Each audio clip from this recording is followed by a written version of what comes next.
All right, so I'm going to walk through our final project. We're going to start our project today. All right, so as I'm going through this, make sure that you're paying attention to the entire thing that I present here. It can be a lot when we look at it all at once, but I promise you, when you break it down into steps, okay, it'll actually go somewhat quickly. All right, so the first thing that you need to look at. Will just be where the final project is located. Okay, so from Schoology, if you scroll down below the individual units, okay, there's a link here that'll say final project. All right, and the final project essentially consists of two parts that you'll complete to turn in.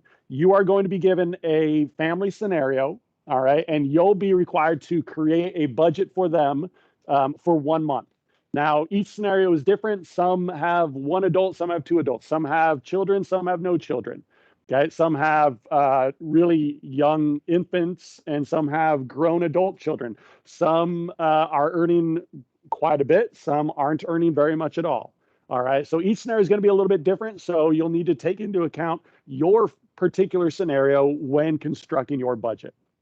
All right, so the proficiency guide here is at the top. Okay, tips for completing this, okay, is number one, complete your monthly budget first. So I'm going to walk you through that. I'm going to show you where your choices are for choosing a house and a car and all of those types of things that would go into creating that expense list. All right. And then once you're done with the budget, the second part is a reflection piece, a document in which you'll kind of reflect on what your spending was in various categories, why you made some of the choices that you did, and just some overall takeaways from the project. All right. When you are done with those two things, you can be done with the project if you choose. All right. If you only complete those two things, the maximum you can score on your final is a level 3. Okay. If you would like to shoot for a level 4, then we'll take it beyond that, and we'll incorporate a few other things into our budget and into our decision making. All right. But I'll talk about that later next week. Okay. For right now, I just want to show you the requirements for the basic portion of the project and how you can go about finding all of this information. All right, so the first thing that you're going to do is create that budget. Then once you have your budget done, you'll complete the reflection piece. All right. As you move down in the final project folder, okay, you'll see that everybody's name is listed here along with which scenario they've been given. Budget is laid out. It's very similar to the types of budget and the layout that we've done previously in the class. All right, so again, you'll input information from your paycheck at the top. Then spending is broken down into these various categories. All right, and then at the bottom, a pie chart will be created for you automatically. Now, I've already put in the equations and the formulas needed to compute these things.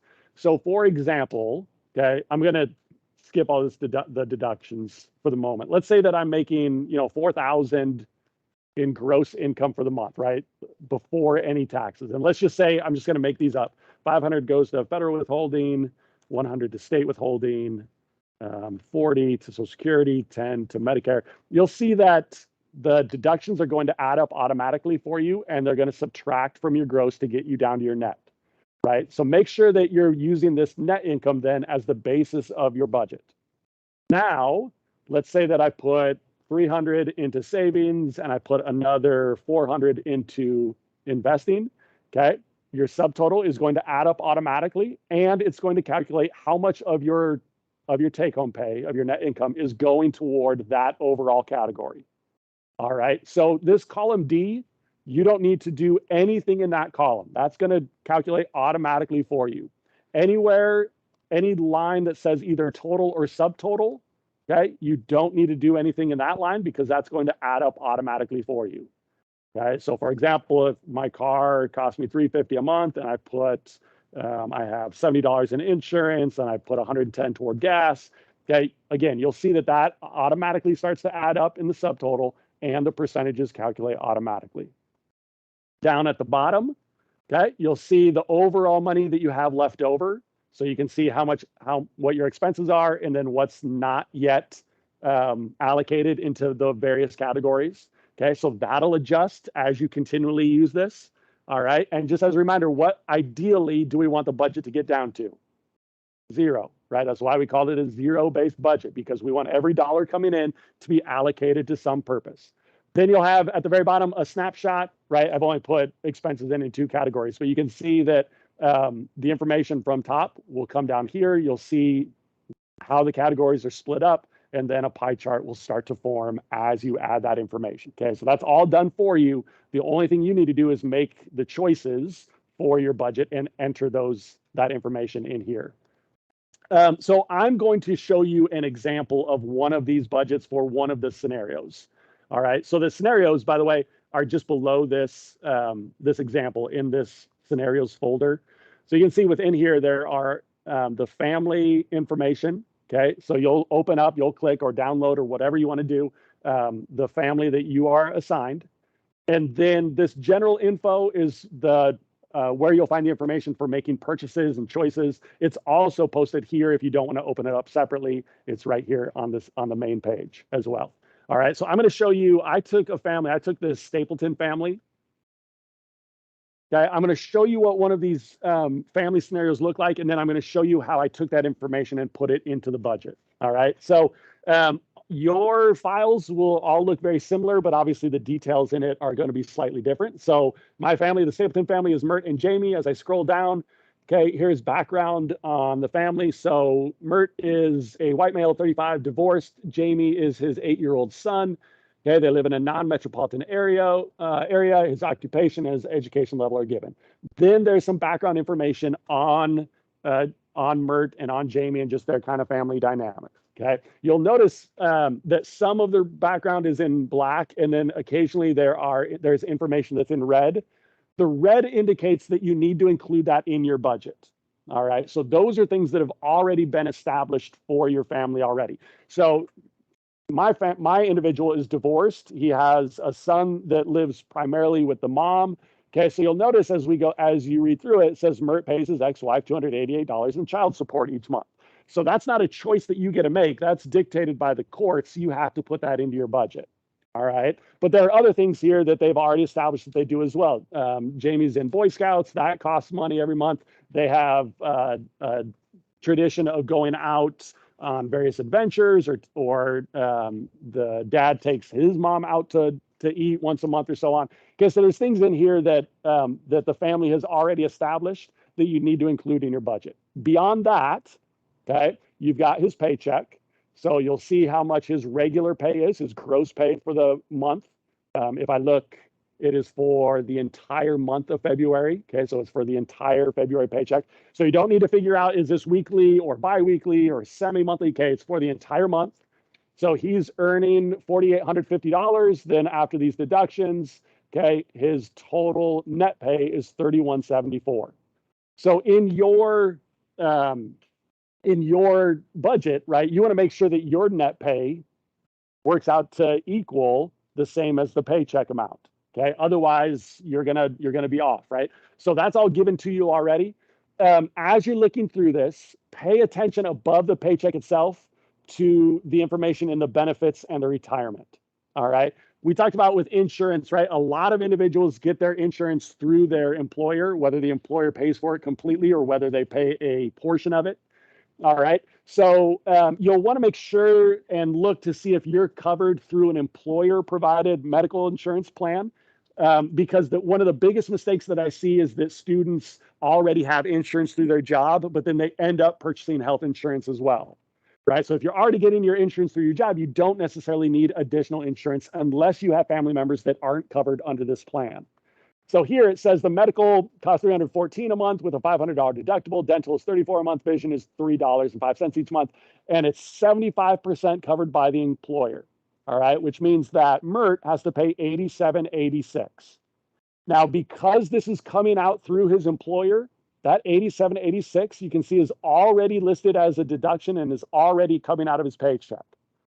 So in other words, you don't need to worry about purchasing insurance for Mert because it's already being taken care of from the employer and it's already coming out of his paycheck.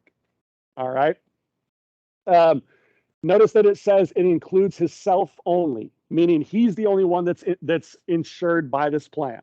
So if he were married and they still had this plan, right, you'd have to purchase separately insurance coverage for the wife, right, or husband, whatever. He has a son, but the son lives primarily with the mom, so we can probably assume that the son is covered under the mom's plan. Okay, so in other words, we're covered for medical insurance. Okay, it says that he has a 401k retirement plan, and he's paying $339.50 each month. If I look down under here, that 401k $339.50 is already being deducted. Okay, because this plan is set up through his employer as well, it's already coming out of his paycheck. So you don't need to put a 401k savings somewhere else in your budget because it's already included. All right.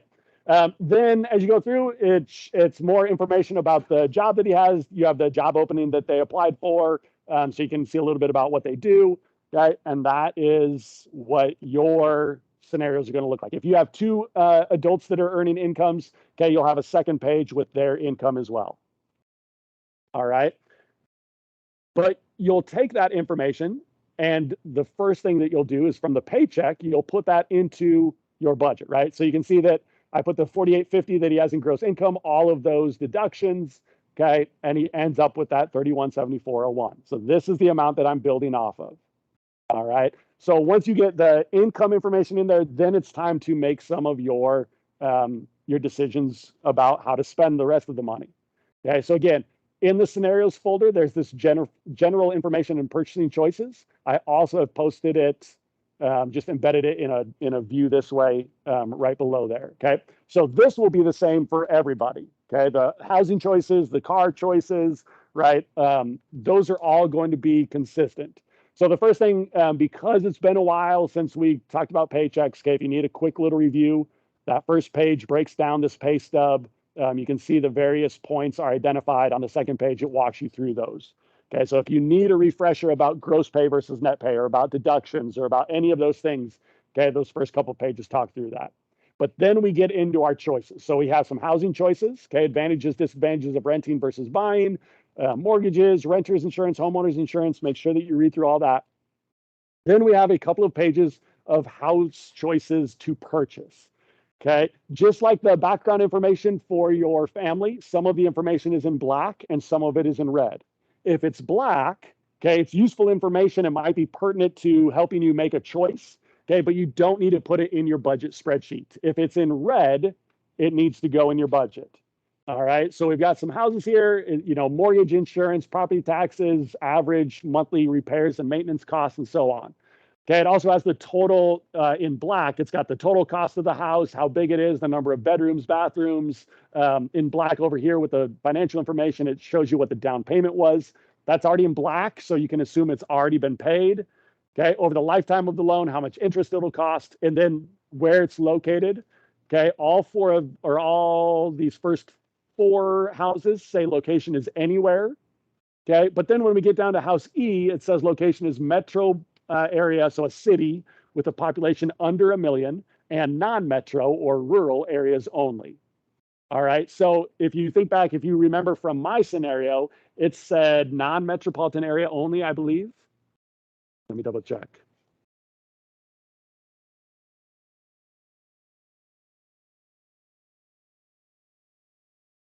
So it says his residence is in a non-metropolitan area only. So if you're looking at a house that says anywhere, that's totally fine. Okay. I could also, for myself, I could also choose E because it's a city. It can be located in a city with less than 1 million people, and again, a non-metropolitan area only. If I look at F, though, its location is a metropolitan area only. So my scenario is already dictated that I live in a non-metro area. So I could not choose F even if I wanted to, okay, because it doesn't exist within my choices.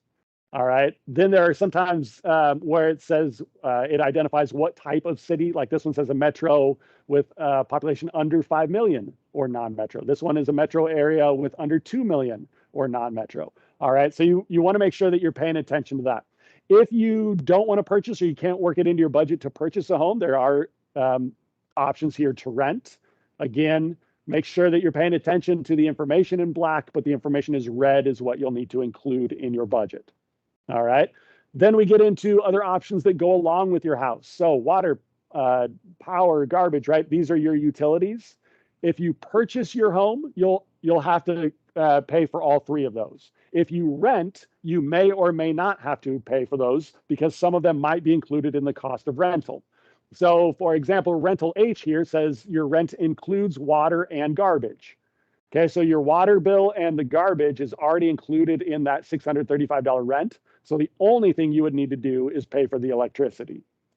All right, so make sure you're paying attention to that. Then you have some choices here. If you want a landline phone, if you want a cell phone, internet, additional, if you want cable or satellite. Okay, then we get into transportation. All right, so again, you can choose new vehicles or used vehicles. So there's a couple of pages of new vehicles, a couple of pages of used vehicles. If you have a large family, you may have to select two cars, right? If you have two adults and maybe like a high school aged child living at the house, right? You have three drivers in the house, you may need more than one car. That's totally fine, okay? There's also other transportation if you can't afford to purchase a car, or if you want additional ways of getting around, okay, you can include that. So bike, motorcycle, taxi, bus, right? All of those are options. In mine, if I come back up here in transportation, I chose one of the cars and I had a bike. All right. In real life, I like to bike around in the summer. So I made the assumption that this guy does too, right? So I had him choosing a car, and then I also had him purchase this bike. Okay. Below transportation, we have insurance. Okay. So again, make sure that you refer back to your pay stubs to see if you're covered and who in your family is covered. If you need to purchase health insurance, okay, you'll use this plan here. A single plan covers just the one individual. A single plus dependent covers one adult and any children. Okay. And then family would be two adults with or without children. All right. If you want disability insurance, that's optional. That's here. Life insurance, the policy amount, 100,000, 250,000, or 500,000 is how much would pay out if you die, right? So if you have a non-working spouse, like a stay-at-home spouse and two children, right? You have three people that are depending on your income for their well-being. So if you were to die, their source of income and their well-being would vanish. Okay. So you would want probably a larger premium to pay out to get them by until they figure out how they're going to make ends meet, right? So the policy helps to protect those dependents who are depending on your income for their well-being. So you have to choose whether you want to insure a male or female, and then how much you want paid out if that individual dies. Okay, below that, cost for food at home, cost of raising kids, whether you're a single earner or a two-parent earning household. Okay, and then the very last page is average expenses for various products and services, various categories.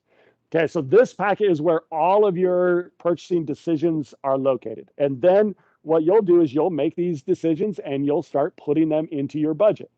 Okay, and as you do, again, you'll see that the subtotals will change, the percentages change, and then down here, you'll see that the total expenses and how much money is left over will continually change. So it makes it a little bit easier to kind of make your budget work.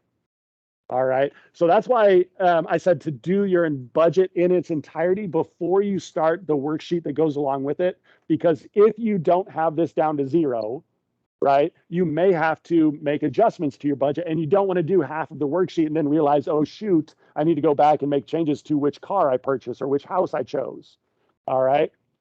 So again, the goal is to get that down to zero. Then once you have your budget complete, okay, there's the final project worksheet. I'll show you what this looks like really quick. But again, I don't imagine anybody is going to get to this point today. Okay, the goal would be to start working on this at some point before the last day. Okay, so we have today, we have Monday, we have the final period. Okay, the goal hopefully is that you're at least starting this at some point during that second day of working on it. Okay, so this just kind of summarizes your family scenario, who makes up your family, what your earnings are, and then it kind of walks step by step through the different categories. So you're explaining some of the decisions that you made for your transportation, for the food, for insurance, and so on. And then there are 10 kind of reflection questions about the overall project. All right. When you get both of those items done, if you don't want to move on and you're satisfied with that, okay, there's the submission link at the bottom of the page. Right now, this is unpublished, okay, because I don't want anybody to think that they're accidentally ready or accidentally to turn it in or think they're ready to turn in. You are not going to be ready to submit your work today. Okay, so I haven't even published the submission link yet. There's also an additional folder I'll go over next about information needed if you want to attempt a level 4 on your project. All right, but again, I haven't published that yet because it's not really relevant to where you're at your project right now. All right, so take this step by step, okay? First, identify which family you have.